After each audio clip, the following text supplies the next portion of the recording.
d'avoir des invités qui vont accepter de prendre la parole. Je vais demander à Nicolas Chambardon, avocat au syndicat des avocats de France, de nous rejoindre. Merci Nicolas.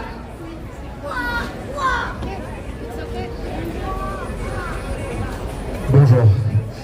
Je ne sais pas ce que je vais pouvoir vous dire de pertinent après tout ce qui vient d'être évoqué. Je ne vais pas vous parler de droit puisque les personnes que vous avez entendues, comme elles l'ont dit, elles sont extrêmement compétentes. Elles ont tout compris en procédure pénale, peut-être même qu'elles peuvent vous l'expliquer mieux que moi. Mais il y a quelque chose que je veux vous dire.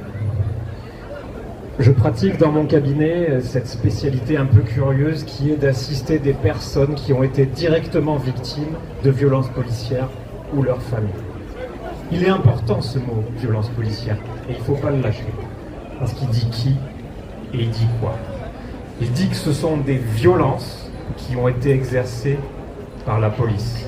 Il dit qu'il y a quelque chose de systémique, c'est-à-dire qu'il y a des conditions dans lesquelles les fonctionnaires de police et de gendarmerie peuvent exercer des violences en étant relativement certains qu'il n'y aura aucune conséquence. Bien sûr, il y a des personnes qui vous vont dire que l'État et ses agents, ils ont le monopole de la violence légitime. Je veux le redire, et ça c'est le plus important, c'est faux. C'est fondamentalement faux. Ce qu'est un État de droit, c'est la violence est une infraction pour tous et pour toutes.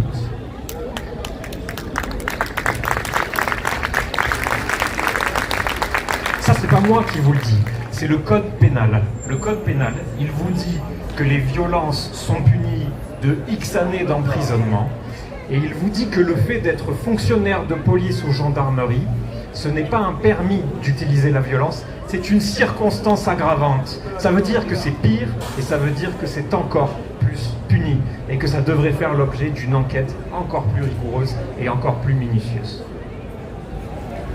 Alors qu'est-ce qui se passe? Pourquoi est-ce que ça ne fonctionne pas? Eh bien parce que législativement, il y a de plus en plus de limitations à ce principe. Il y a d'abord 2013, où l'article R434-18 du Code de la sécurité intérieure vous dit qu'il est possible d'employer la force en tant que fonctionnaire de police ou de la gendarmerie si c'est nécessaire et proportionné. Déjà une première entaille dans l'état de droit. Et vous avez ensuite cet article terrible, le L435-1, qui vient vous dire effectivement